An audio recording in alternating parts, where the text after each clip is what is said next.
XSEED English Grade 4 Block number 16 Theme of a Story Lesson Plan 1 Making Predictions. Students will be able to make predictions based on text-to-text connections. Students, look at this picture. Can you guess which story is this picture is about? Yes, the story of the Golden Goose. Today we will predict what the new foxtale is going to be about based on the other foxtale we have read before. Look at the cover picture of the story.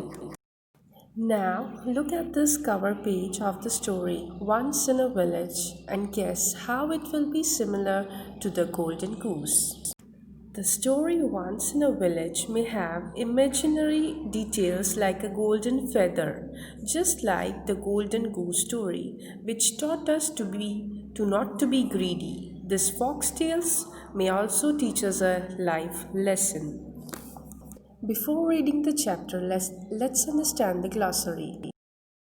Blossomed, produced flowers. The sunflower plant blossomed on Sunday morning. Cured, made someone healthy, become healthy again. The medicine cured Satish of the disease. Sparse, not thick or dense, few and scattered. The tundra region has sparse vegetation. Tender, soft. The cow chewed the tender leaves of the trees. Trickle, a slow, thin flow of water. Lena heard the water trickle from the pipe. Withered, became dry and weak. The flowers in the garden withered without water. Let's start reading the story. Once upon a time, there was a village near a forest. The village was old, but the forest was older. It stood by a river in which women washed their clothes and children waded and swam and fished. The fields grew paddy, groundnut, and yellow mustard. There were ponds where lotuses blossomed and duck, geese, and frog families made their homes. The village people thought of a forest as a friend. After all, the forest gave them many things. It gave them fruit to eat and wood to make their homes. It gave them leaves and roots that cured them when they had fever or were hurt. And it gave them flowers that everyone loved. But slowly the number of people in the village grew. There were more grandparents, more mother and fathers, more uncles and aunts, and many more children. They needed houses to live in and fields to grow fruit. So they began to cut down the trees. The wise ones warned them, "Don't cut down trees, they're our friends. They look after us. If you hurt them, there will be trouble." But no one listened. Soon the forest became thin and sparse. All that was left standing were some clumps of neem and some thorny bushes.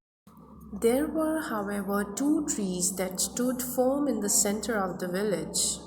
One was a great peepal tree, so old that nobody knew its age. It put out young and tender heart-shaped leaves every year. Near the peepal stood a banyan tree, and in its hollow lived a family of squirrels. The children loved to swing on the banyan's root. Near these two old trees stood a young gulmohar. It burst forth in the summer in a glory of flaming orange flowers. Then one year, just as the wise ones had warned, there was trouble. That was the year the rains did not come. The people of the village looked up the sky where the sun shone bright, too bright. "Perhaps the rains are late," they said. They waited. Days and weeks went by, but no rains came. The next year too, no rains came. The sky was blue and cloudless. The sun shone as bright as ever. Everyone waited, but in vain. When no rains came, even in the third year, everyone got worried. "Where has the rain gone?" They cried. "Where are the rain clouds?" There was no sign of the rain at all. In the fourth year, there was still no rain, not a drop. The brown grass had withered. The ponds were dry. The lotuses had all died. The ducks and the geese had left the village. The river became thin and muddy trickled. The next year the rains failed again. We'll die if there is no rain, cried everybody. Heaven send us rain, sobbed the thin, muddy trickle that had once been a river. Rain, give us rain, cried the holes that had once been ponds. Rain, rain, rain, croaked the thirsty frogs. Please come, rain, pleaded the birds. Rain, come down, rain, prayed the empty fields. Rain, please, may the rain come, begged the people. Rain, rain, may the rain come. Are these characters in the story similar to those of the Golden Goose? There are many characters in Once in a Village, unlike the Golden Goose, which has only four characters. The selfish behavior of the characters in both the stories is similar. The setting is also similar. Both the story happen in village. How does making connection between story help us to understand them better? When we make connection, when we think about similar stories, it helps us use what we already know to understand what we are reading. Making connections also help us to ask good questions about the story. For example, if the story is a foxtale, we might ask the question, what lesson will the story teach? Or how is this story like a famous foxtale that I already know? We can try to predict the remaining half of the story by thinking about the problem. And if the problem has a solution, also the character actions in the first half could give us a clue what will happen later in the story. Students, take out your volume 2 to page number 40. The goose helped the poor woman.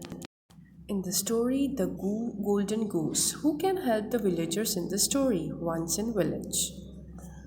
I think God or an angel can help the villagers in the story. The villagers are looking sadly at the sky since God and angels have special powers and they can't see people in pain, so they will help them. Second, the golden goose had a sad ending. How do you think the story will end? I think this story will have a happy ending because the villagers are praying for the rain. I think God or his angels will answer their prayers. Write one feature of a foxtail. Foxtail teaches a lesson about life through a story.